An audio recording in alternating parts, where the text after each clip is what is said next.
White passenger complained about a suspicious black teen. He was the co-pilot's son. A roar of aircraft engines filled the terminal at Hartsfield-Jackson Atlanta International Airport, where impatient travelers bustled around Gate A14. In the midst of the frantic energy, an unassuming black teenager sat quietly, his gaze flicking from smartphone to ticket. To most onlookers, he seemed just another tired passenger waiting to board. But one white passenger's suspicious glare turned those few minutes into a sudden storm of accusations. Whispered complaints escalated into heated drama. None could predict the explosive truth about that suspicious black teen, nor the destiny that awaited those who judged too quickly. Their fates, all about to collide, would spark a lesson in humility no one would forget. The intercom crackled as a Delta Airlines employee announced the final boarding call for Flight 719 bound for Los Angeles. The seat-lined corridor smelled of coffee, cleaning solution, and the unspoken tension that often arises when people from all walks of life find themselves herded into a metal tube at 30,000 feet. At the far end of the waiting area, a teenage boy named Micah Brooks tugged on the sleeve of his hoodie.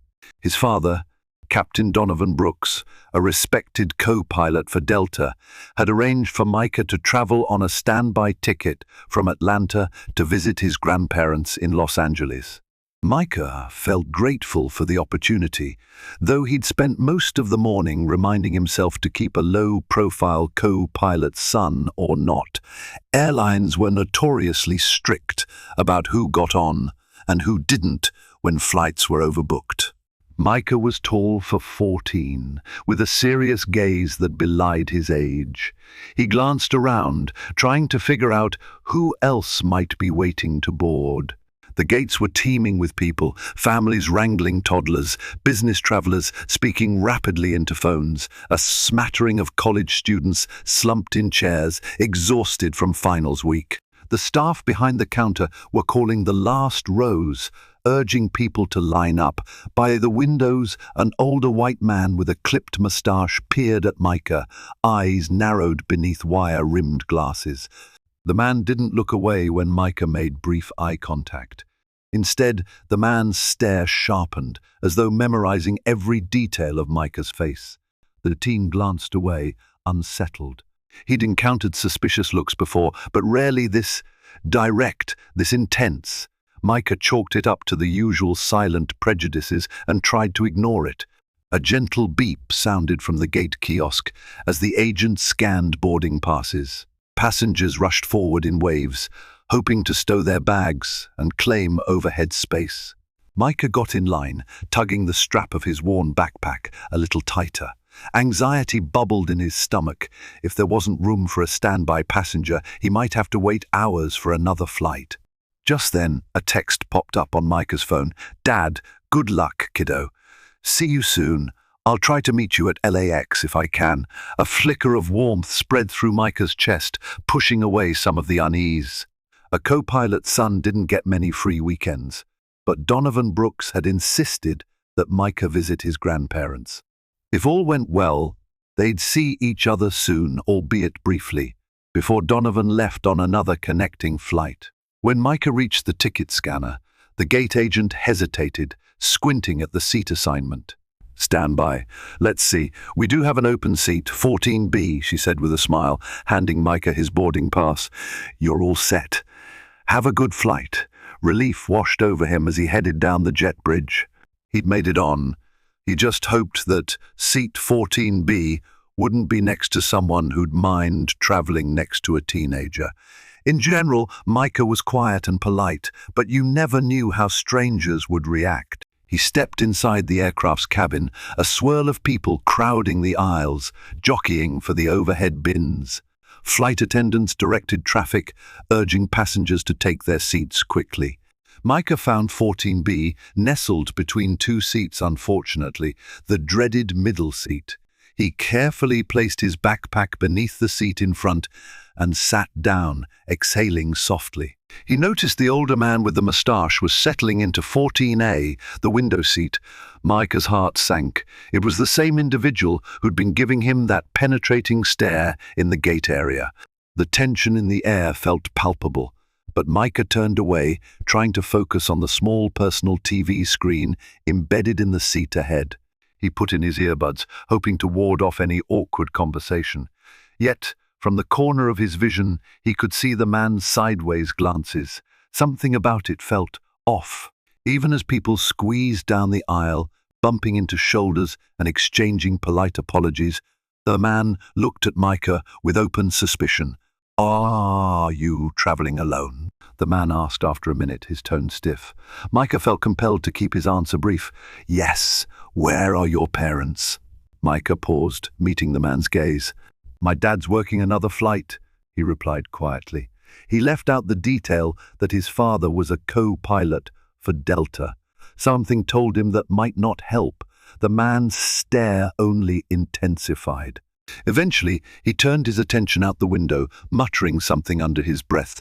Micah couldn't quite hear it, only that it didn't sound friendly. A new wave of apprehension washed over Micah. This was going to be a long flight. Flight 719 roared into the sky, banking over Atlanta's skyline before climbing through layers of thick, pillowy clouds. Once the seat belt sign turned off, a bustle of activity began. Flight attendants moved about, offering drinks and peanuts. Babies cried intermittently. The hum of engines and air conditioning provided a monotonous background noise. Through all of this, Micah tried to lose himself in a movie, but every so often he felt the man's eyes on him. The older passenger's name, as Micah overheard from a flight attendant, was George Adler. Clad in neatly pressed khakis and a navy sports jacket, he exuded the confidence of someone used to getting his way. His face bore a permanent scowl, and whenever he glanced at Micah, it was as if he expected the teen to do something problematic. Micah scrolled through the in-flight entertainment options, deciding on a superhero film, but before he could click play, George cleared his throat loudly. "You got family-in-law?" George asked, in that same measured tone. Micah nodded. "Yes, sir. I'm visiting my grandparents." George nodded, as if registering the answer, then turned back to the window. Micah tried to focus on the movie again, but the question had unsettled him. There was a subtle underlying hostility in the man's voice, as if he questioned the legitimacy of Micah's reason for travel. Micah wondered what the man was thinking. Was it fear, racism, or just the standard wariness some people had toward teenagers who didn't look like them? Time crawled, as it often does when sharing cramped space with uneasy company. Half an hour into the flight, Micah stepped into the aisle to visit the lavatory. On his way back, he noticed George talking to a flight attendant, his finger jabbing in the direction of Micah's seat. The flight attendant frowned and attempted to calm George, who gestured with agitation. Though Micah couldn't catch the exact words, he saw a fleeting look of confusion and concern cross the flight attendant's face. She tried to reassure George, but the older man persisted. Micah slid into his seat, heart pounding. He didn't want to cause any trouble, but it seemed that was exactly what was brewing. The flight attendant soon approached Micah, leaning in to speak quietly. "Excuse me, young man," she began, reading the name tag on his ticket. "Micah, right? Is everything okay? Mr. Adler here mentioned you might be feeling unwell, or do you need any assistance?" Micah's eyes widened. "I'm fine," he said, voice trembling slightly from confusion. "I'm not sick, ma'am. I just went to the restroom." She offered a kind smile. "That's what I thought. If you need anything, just let me or one of the other flight attendants know. We'll be happy to help." Micah nodded, feeling an odd mix of embarrassment and resentment. What had George told her? That he was acting suspicious? That he looked ill? He glanced at George, who drummed his fingers on the armrest, refusing to meet Micah's gaze. Soon, a different flight attendant passed by, collecting meal requests for those who had pre-ordered or had dietary restrictions. George took the opportunity to flag her down as well. Micah couldn't hear everything, but phrases like weird behavior and acting nervous reached his ears. He swallowed, suddenly self-conscious that any move he made would be subject to more scrutiny. To Micah's relief, the flight attendant calmly explained that the teen was indeed on the passenger manifest, that there was nothing out of the ordinary about him, and that George had no need to worry. George didn't look satisfied, but after a curt nod, he turned back to his tray table, ordered a coffee, and fell silent. The next few hours passed with agonizing slowness. Micah tried to watch his movie, but the tension sitting beside him was almost unbearable. He couldn't help but wonder if the entire cabin was watching him.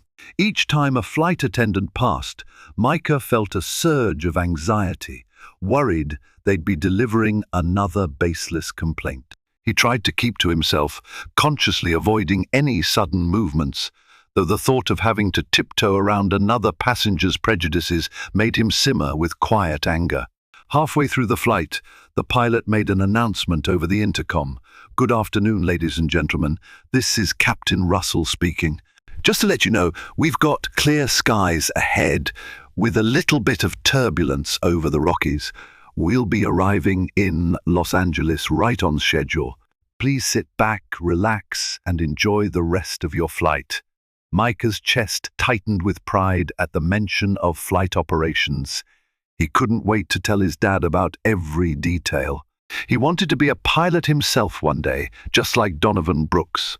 But for now, he was stuck in seat 14B, next to a man who regarded him as if he were a criminal. Roughly 3 hours into the flight, Micah's attempt at calm was shattered by a sudden announcement from the flight attendants.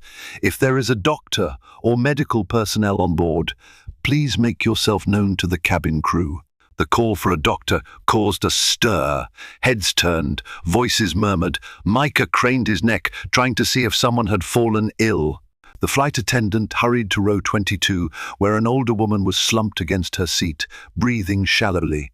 A man stood to offer help, identifying himself as an off-duty paramedic. In the midst of this commotion, George took the opportunity to press the call button above his seat. A weary-looking flight attendant approached, and George leaned in, speaking in hushed but urgent tones. Micah caught snippets of words. "That kid, suspicious, rummaging, bag." Micah's pulse accelerated. He'd done no such thing. Yes, he'd reached into his backpack earlier to get his phone charger, but that was it. Suddenly, the flight attendant's gaze flicked toward Micah, then back to George. It was clear she was trying to balance the need to address George's concerns with the immediate medical situation in the back of the plane. The flight attendant, a petite woman named Harriet, sighed, leaning down to speak directly to Micah. "Sir, is there something you need from your bag? Did you lose something?" Micah's face flushed. "No, ma'am. I didn't lose anything. I just grabbed my charger a while ago. That's all," George interjected, raising his voice. "I saw him rummaging around his backpack, looking nervous, checking his watch. I'm telling you, something's off about this." Micah shot back, frustration flaring. "I was just looking for my charger. I'm not doing anything wrong." Harriet held up her hands in a calming gesture. "I understand. Let me just check if everything's all right. We have a medical situation on board that needs urgent attention, so I ask for your patience." George crossed his arms. "Patience? Who knows what's in that bag? I'm not comfortable with this." An involuntary tremble rattled Micah's shoulders. The accusation lingered in the air, and a nearby passenger, a middle-aged woman, glared at George. "He's just a kid," she whispered under her breath, loud enough for Micah to hear. "Leave him alone." Tension mounted like a coiled spring. Harriet's radio crackled with an update on the passenger in row 22. She gave a tight nod to both Micah and George. "I'll be back," she said quickly, then hurried down the aisle. Micah felt as if every eye in rows 13 to 15 was now glued to him. George's face bristled with anger, but also a hint of something else, fear perhaps. Micah guessed that the man had worked himself into a state of near paranoia.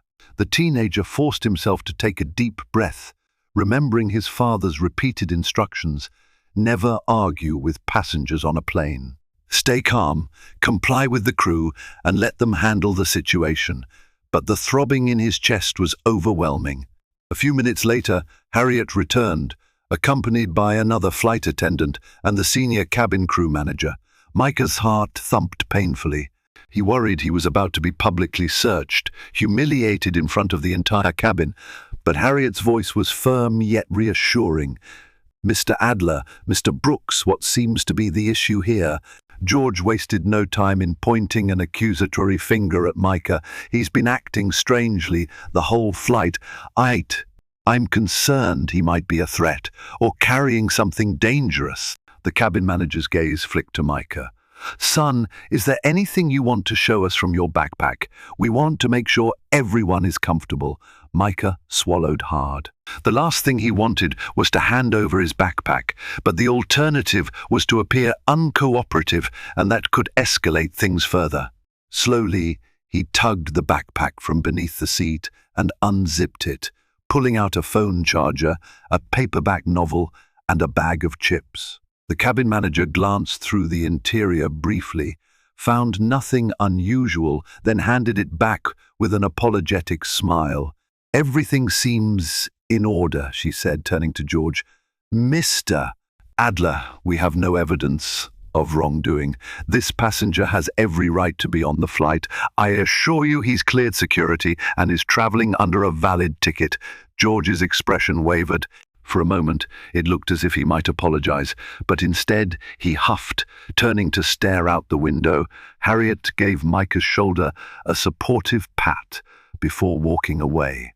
For the remainder of the flight, George remained silent, but his body language spoke volumes. He twisted away from Micah, arms folded so tightly that the tension in his shoulders was almost visible. On the surface, it seemed the crisis was averted, but Micah could feel it, the scathing resentment beneath George's forced silence, the unspoken accusations that might boil over again at any moment. Micah quietly prayed the final 2 hours would pass without further incident. Little did he know that the turbulence over the Rockies was about to be the least of their worries.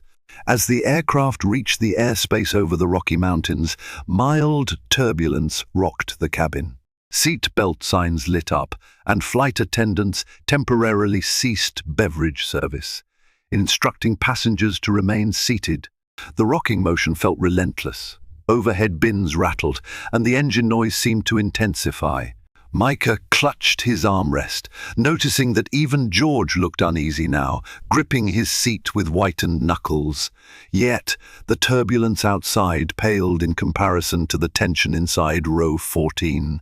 Micah did his best to focus on the in-flight movie, but every few minutes, a jolt sent the cabin shuddering.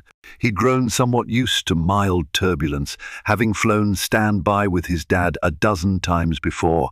But for George, it seemed each jolt sent him further into anxious irritability. One particularly sharp drop made passengers gasp. A few overhead compartments popped open, small items tumbled onto the floor. George's coffee cup tilted precariously, spilling hot liquid onto his tray. He cursed under his breath, pressing the call button in frustration. Micah attempted to help by passing him a napkin, but George recoiled as if Micah's hand were toxic. I don't need your help," George snapped. Micah's cheeks burned with embarrassment. He retracted the napkin, gripping it in his hand as Harriet came over with towels. She cleaned the spilled coffee, offering a placating smile, but the sour look on George's face persisted. "Ladies and gentlemen," came the pilot's voice over the intercom, "we're encountering some moderate turbulence. Please remain in your seats with seat belts fastened until the sign is turned off. Thank you for your cooperation." George muttered something about incompetent pilots, and Micah felt a twinge of anger spark anew. He wanted to say, "My dad is a co-pilot. He deals with this all the time," but he held back. The less he said, the better. Not long after, the turbulence began to subside. Cabin lights blinked, and the flight attendants resumed their duties, collecting trash and offering water. Micah exhaled, relieved that at least the shaking had stopped.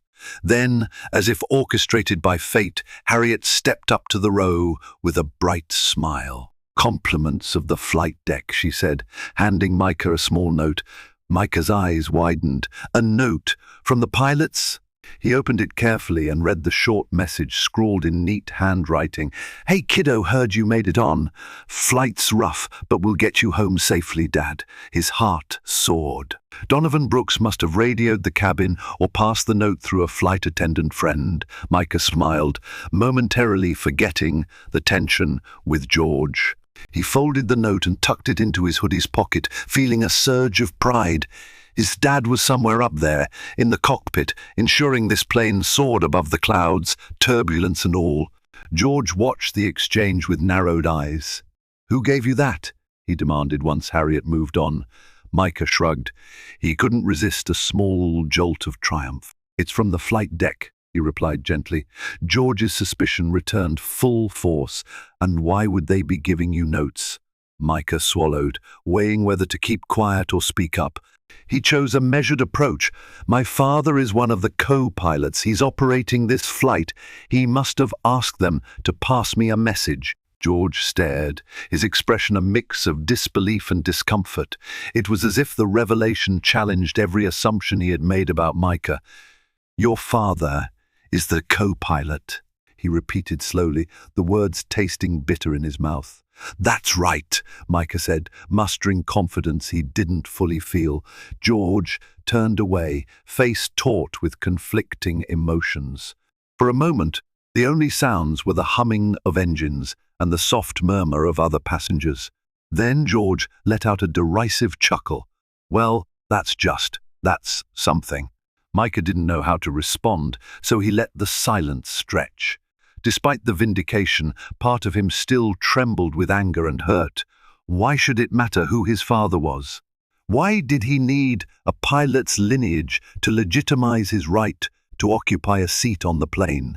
The swirl of thoughts made it impossible for him to settle back into the movie. In the midst of this internal conflict, a gentle announcement from the cockpit eased into the cabin. "Ladies and gentlemen, this is your co-pilot, Donovan Brooks, speaking. We'll be starting our descent into Los Angeles International Airport in about 30 minutes. We want to thank you for choosing Delta Airlines. Please remain seated while the seatbelt sign is on. We hope you've enjoyed the flight." Micah felt a surge of pride hearing his father's voice over the intercom. But from the corner of his eye, he saw George stiffen in his seat, lips pressed into a thin, disapproving line. Hardly a word was exchanged between them for the rest of the flight. Yet the tension crackled like static in the air, refusing to dissipate. When the plane finally touched down on the runway at LAX, Micah felt relief flood his veins. The tires screeched against the tarmac, and the aircraft slowed as it taxied toward the gate. Outside the window, he could see the bright lights of the Los Angeles skyline, the outlines of palm trees swaying in the evening air. The flight attendants began their routine instructions, reminding passengers to remain seated until the seat belt sign was off. After a few minutes, the familiar chime sounded, and everyone unbuckled, eager to disembark. Micah gathered his things quietly, slipping the note from his father into his backpack. He waited for George to stand, but the older man lingered, rummaging in the overhead bin for his suitcase with forced calm. Micah stepped into the aisle, letting others shuffle past. As the crowd slowly made its way toward the exit, Harriet, the flight attendant who had been kind to him, caught Micah's eye. She offered a small, encouraging smile. Micah returned it, grateful that at least someone believed him. He was among the last few to leave the plane. When he entered the jet bridge, the usual wave of airport air stale, yet tinged with promise, enveloped him. He moved forward with the flow of passengers, nodding politely to the flight crew members, who thanked each person for flying with Delta. Micah's heart lifted at the sight of a tall, familiar figure standing near the cockpit door, his father, Donovan Brooks, still in uniform, a pilot's cap tucked beneath his arm. "Dad," Micah exclaimed, weaving through the departing travelers. Donovan's broad grin and outstretched arms welcomed him. "Kiddo," Donovan said, ruffling Micah's hair, "how was the flight?" Micah opened his mouth to respond, but before he could speak, George Adler stepped off the plane, carrying his suitcase. His eyes landed on Donovan, then flicked to Micah, and back again. "You're the co-pilot?" George asked, voice laced with stunned disbelief. A momentary hush fell over the group around them. Some of the remaining passengers paused, curious about the tension. Donovan Brooks's expression remained friendly, though his eyebrows lifted in polite confusion. "That's right," he said, "Captain Donovan Brooks. Is there something I can help you with?" George stared, as though searching for words. For a moment it seemed he might voice his suspicions again, but the presence of other travelers and the flight crew gave him pause. Then, in a voice too loud for the narrow jet bridge, he stammered, Your son was acting suspicious on the plane. I had concerns." The whisper of conversation among onlookers heightened. Donovan's posture shifted just slightly, a guarded tension in his stance. "My son?" He looked at Micah, confusion etched across his face, then turned back to George. "Is everything all right?" George glared at Micah, then Donovan, as if willing them to confirm his suspicions. But under the pilot's calm, professional gaze, George seemed suddenly small. A flush crept up his neck, turning his cheeks ruddy. He was rummaging in his bag, acting nervous, George mumbled. Micah tensed, wanting to defend himself, but Donovan gently placed a hand on his shoulder. "Sir, Micah has travelled many times before without incident. If there was a misunderstanding, I assure you, my son poses no danger. The airline's security checks confirmed he's just a regular passenger." George looked around, realizing that everyone was listening. A couple who had been seated near them spoke up. "He was just a kid, minding his own business," said the woman. "You made a huge deal out of nothing, accusing him of being suspicious." The man beside her nodded. "Yeah, you kept telling the flight attendants he was up to something. But all he did was get his phone charger. You owe this young man an apology." George's face turned from red to a pale, greyish hue. For a moment his mouth opened, but no words came out. Then his eyes flicked to Donovan's Delta uniform, the stripes on his sleeves that denoted his rank. He seemed to understand, perhaps for the first time, the full weight of his error. "I just wanted to be safe," George mumbled, almost inaudibly. "You can't be too careful these days." Donovan drew a deep breath, forcing a polite smile that didn't quite reach his eyes. "I understand concerns about safety, sir, but we trust the security procedures in place. My son is no threat. I'd appreciate it if you'd be more mindful in the future." Silence spread through the jet bridge like a cold draft. George Adler looked from Donovan to Micah, and then his gaze dropped to the floor. Without another word, he turned and headed toward the terminal, suitcase wheels squeaking against the floor. Micah exhaled a shaky breath, his anger mingling with relief. Donovan gave his shoulder a reassuring squeeze. One of the flight attendants, Harriet, stepped forward, offering Micah a kind look. "Enjoy your stay in Los Angeles, Micah," she said softly. "I'm sorry about the trouble." Micah mustered a small smile. "Thank you," he replied, voice low. "I appreciate all your help." With that, the onlookers began to disperse, each heading toward connecting flights, baggage claim, or the next chapter in their own journeys. For Micah, the confrontation felt surreal, a burst of tension that ended with a whimper rather than a bang. Yet he knew the memory would linger like an invisible bruise, sore to the touch. "Come on," Donovan said gently. "Let's go find Grandpa and Grandma. I have to catch another flight soon, but I've got a few minutes to walk you out." Together, father and son exited the jet bridge, stepping into the bright corridors of LAX. Micah clutched his backpack tighter, thankful for the familiar comfort of his dad's presence. He just wanted a quiet reunion with family, away from suspicious stares and baseless accusations. Neither of them guessed that George Adler's storyline was far from over. Inside the bustling terminal, the chaos of arrivals and departures enveloped Micah. Overhead screens flashed flight information. Travelers dragged suitcases across shiny floors, their voices mingling in a constant hum. Occasionally, an amplified announcement would slice through the clamor, directing lost passengers to the proper gates. Micah spotted his grandparents waiting by a large digital display of local attractions. His grandmother, Linda Brooks, a petite woman with a beaming smile, waved excitedly.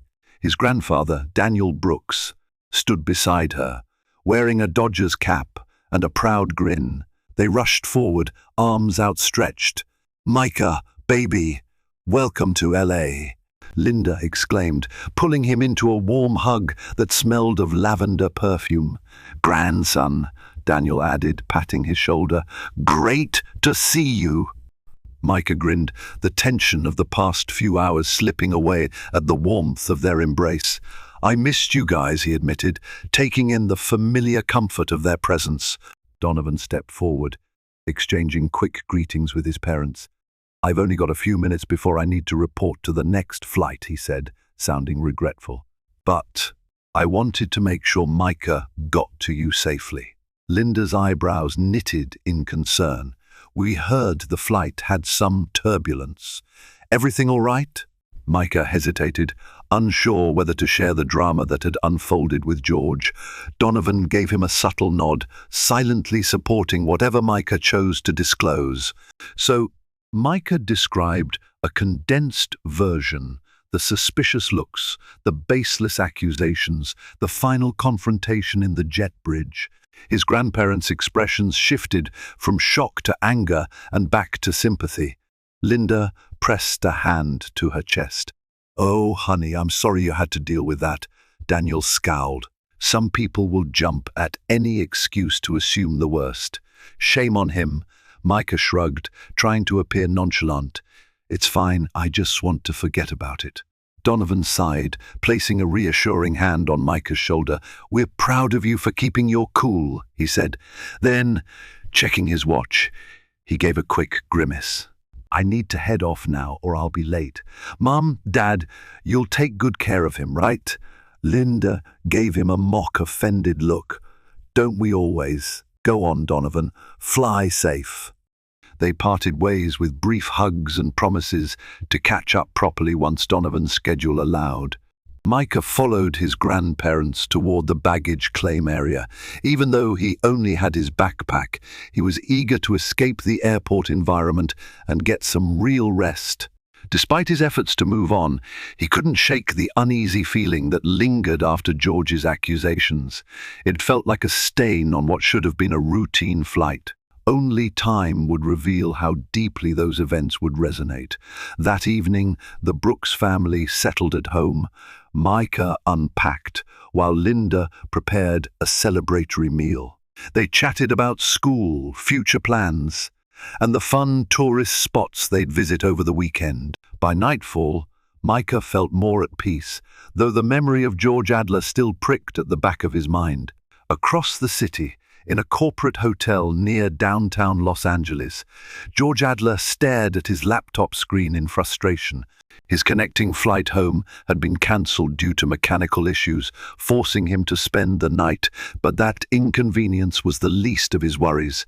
Scouring the internet, he typed in phrases like "suspicious passenger on plane," "Delta flight complaints," "co-pilot's son suspicious," hoping to find any thread of information to justify his stance. He discovered nothing. No sensational headlines about threats or arrests, no passenger meltdown reports.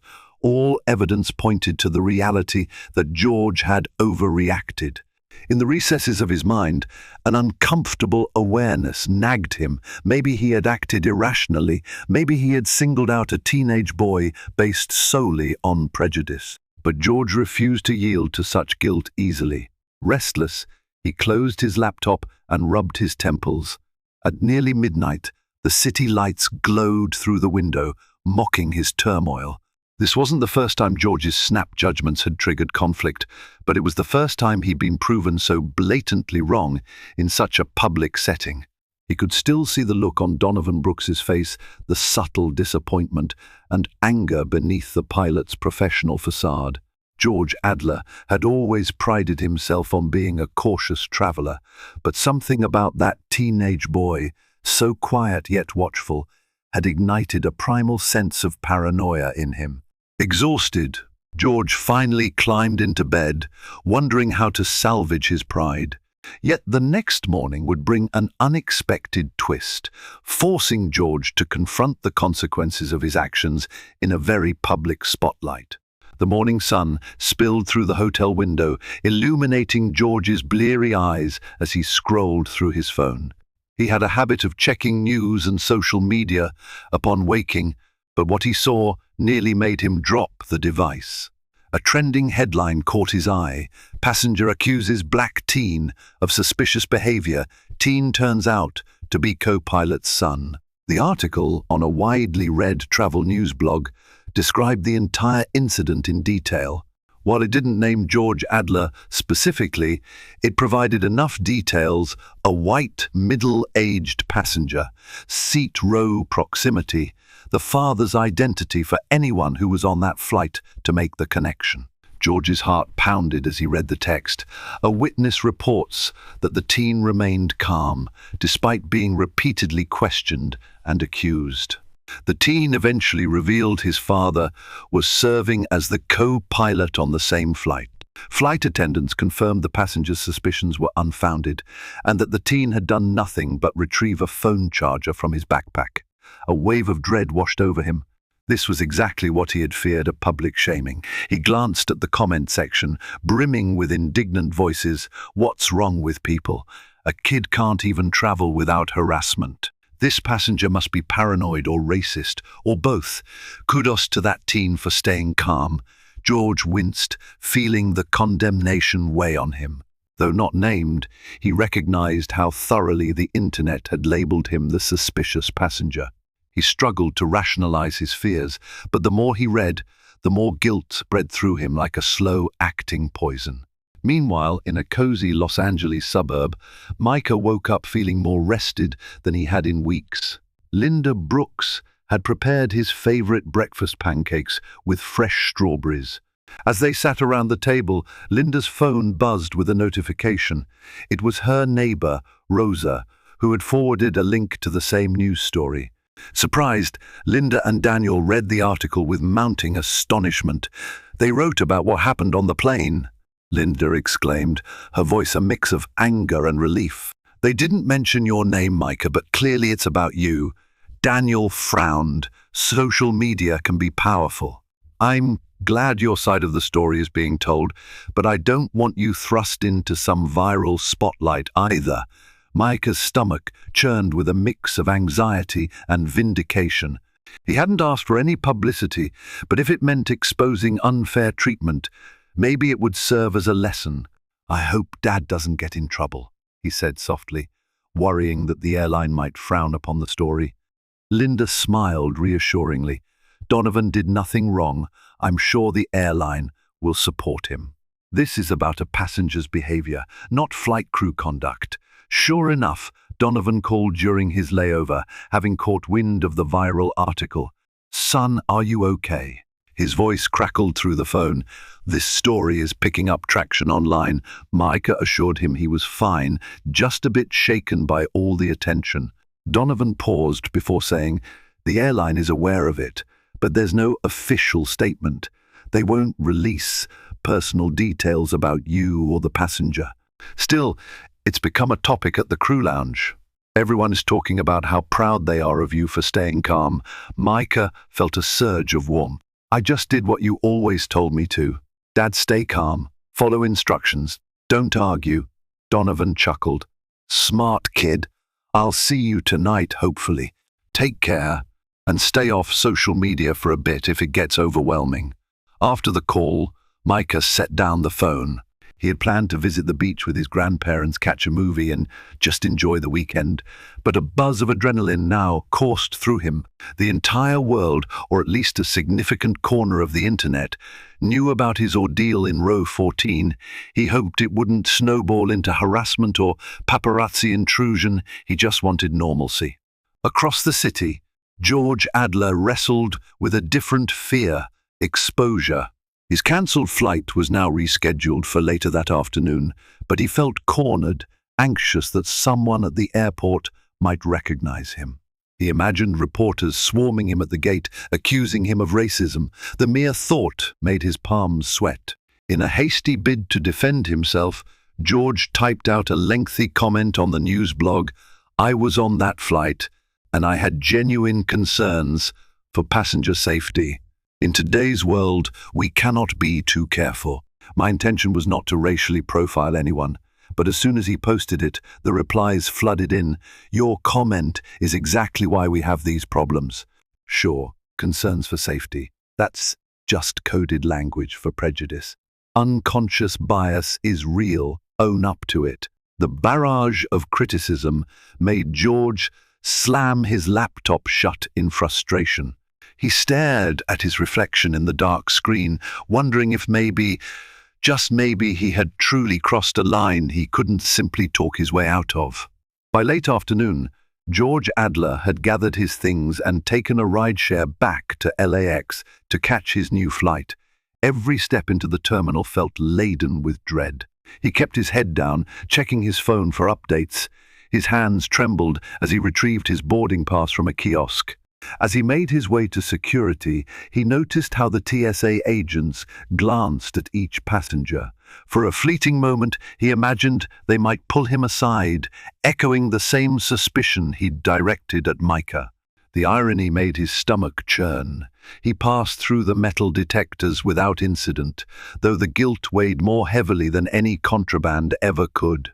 At the same time, Donovan Brooks concluded his shift and decided to wait for Micah at LAX. He had spoken with Linda and knew they planned to bring Micah to the airport in the evening, so Donovan could show him around the pilot lounge, a special treat since the teen aspired to be a pilot someday.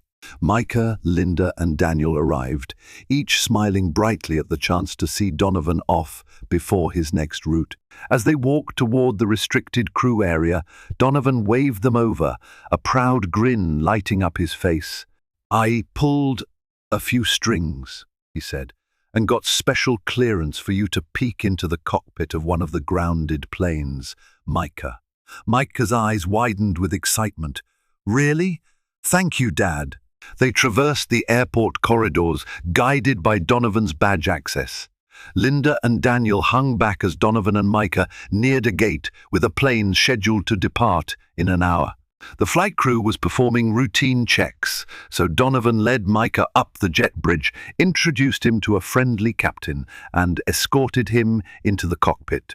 Micah marveled at the sea of controls and digital displays. As father and son emerged from the cockpit tour, both wearing matching smiles, they found the gate area suddenly abuzz. A group of passengers stood around, eyes shifting from a tall man in a pilot's uniform to another figure who looked agitated. To Micah's astonishment, he recognized George Adler at the center of the commotion. George stood beside the gate agent's desk, gesturing wildly. I need an upgrade, he demanded, his voice carrying. I don't feel safe squeezed in economy. The gate agent's expression was polite but firm. Sir, our flight is nearly full. There is no free seat to upgrade you to. We can't accommodate an upgrade unless you pay the fare difference, or if it's offered by our loyalty program due to availability. George let out a strained laugh. This is ridiculous. After everything that's happened, I deserve at least some courtesy from this airline. Donovan's eyes narrowed. He instinctively stepped forward, placing a protective hand on Micah's shoulder. Passengers began to murmur. The gate agent's eyes flicked in Donovan's direction, recognizing him as a Delta co-pilot. "Is everything all right here?" Donovan inquired, voice steady but carrying a note of warning. George pivoted, his gaze landed on Donovan, then on Micah. The color drained from his face, replaced quickly by a flush of mingled embarrassment and anger. "You," he nearly spat. "What are you doing here?" Donovan remained composed. "I work for Delta. My shift ended, and I'm here with my son." A hush descended around them. George squared his shoulders, trying to salvage some dignity.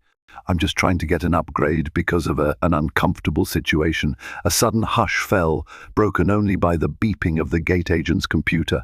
A passenger behind George piped up, "Oh, give it a rest, buddy. You're lucky they're letting you fly at all after what you pulled last time."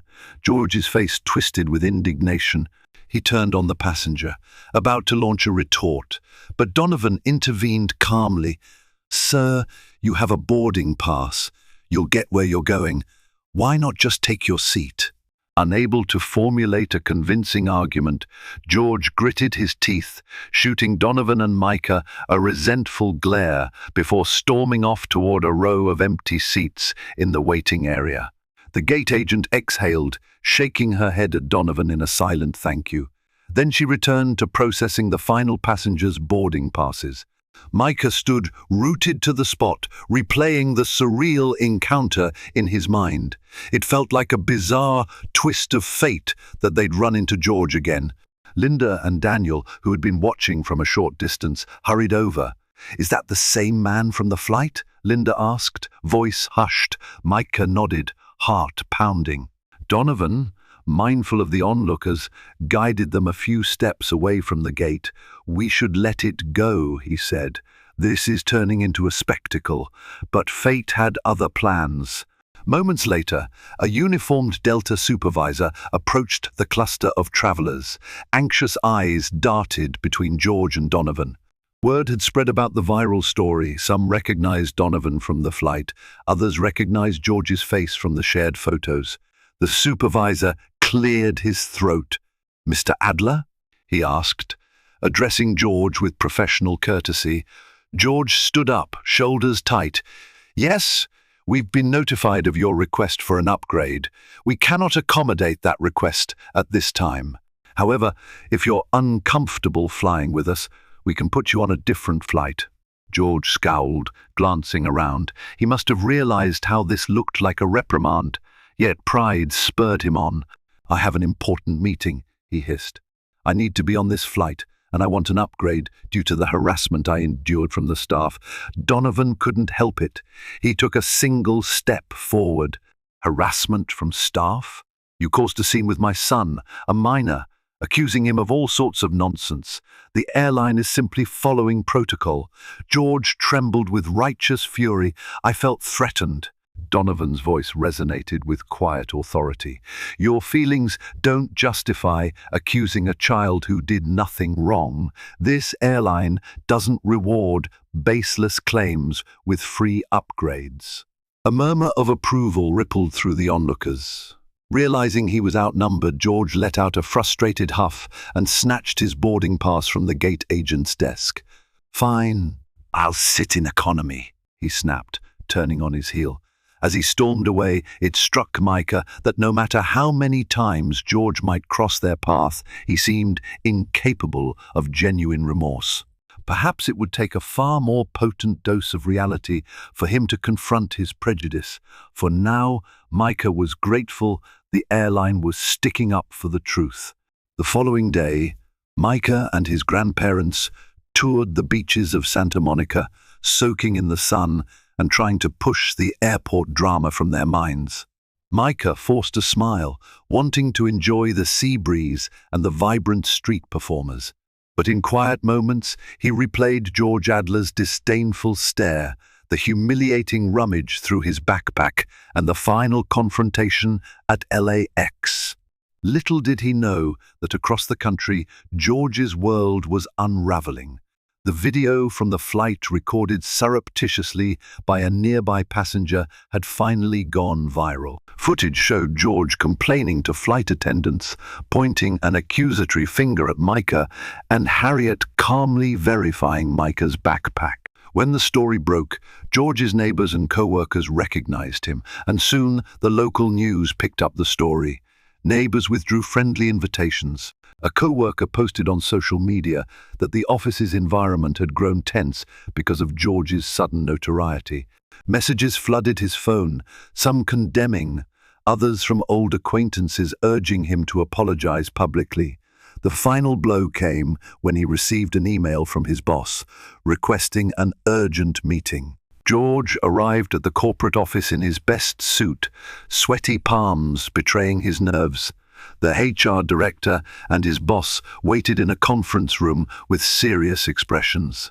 "George," his boss began, "we've been contacted by several clients who saw the video of the flight incident. They're concerned about your judgment and bias, especially given your role representing our company in high-profile negotiations." George's stomach dropped.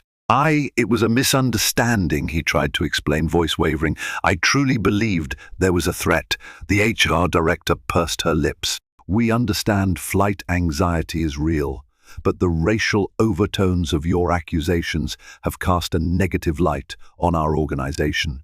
We're placing you on indefinite administrative leave." George's eyes widened in panic. "Administrative leave? Please, I can fix this. I'll release a statement, an apology, anything." His boss exchanged a glance with the HR director, who then replied, "It may not be enough. The fallout is severe. We have to protect the company's reputation. Our legal team will be in touch." Numb, George left the office, the full weight of his actions crushing him. His paranoia, fueled by prejudice, had cost him everything he valued: respect, stability, dignity. In a twisted sense, it was the hard karma that some would argue he deserved. Yet that realization offered little solace as he packed up his desk. Meanwhile, Donovan Brooks flew into LAX that evening, reuniting with Micah for a quiet dinner. They shared stories of the past day, including the updates on the viral video. Micah fiddled with his fork, shoulders tense. "Dad, this is getting huge. I didn't want this drama. It's like, I don't know how to feel about it." Donovan sighed, ruffling his son's hair affectionately. "You did nothing wrong, Micah. Sometimes the truth coming out is messy. People will talk, but you can hold your head high, knowing you stayed respectful." Micah nodded slowly. "I guess." "Do you think George Adler will learn something from all this?" "Maybe," Donovan said after a thoughtful pause. "Karma has a funny way of teaching lessons. Let's hope he finds a way to grow and change." By the time their meal ended, Micah felt a semblance of peace. He couldn't undo what had happened, but he could choose how to move forward. That night, as he drifted to sleep in his grandparents' guest room, he thought about his aspirations to become a pilot.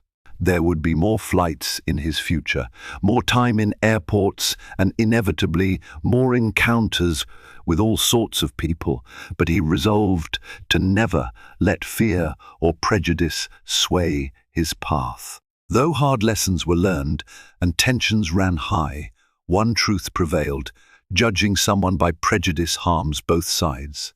Micah found unexpected support from flight attendants, bystanders, and, most importantly, his father. George Adler, confronted by the fallout of his actions, faced the harsh reality that baseless fear and bias come with steep consequences. Their chance encounter in row 14 of Delta Flight 719 became a viral story, a cautionary tale exposing how a moment of quiet discrimination can spiral into life-altering repercussions. Yet through it all, Micah stayed true to his upbringing, respect, dignity, and calm resolve. Thank you for watching this dramatic story unfold. If it moved or inspired you, please like this video, share it to spread awareness, and subscribe to our channel for more thought-provoking stories. Let's continue learning from these real-life lessons. so we can all soar above prejudice and land in a world of understanding.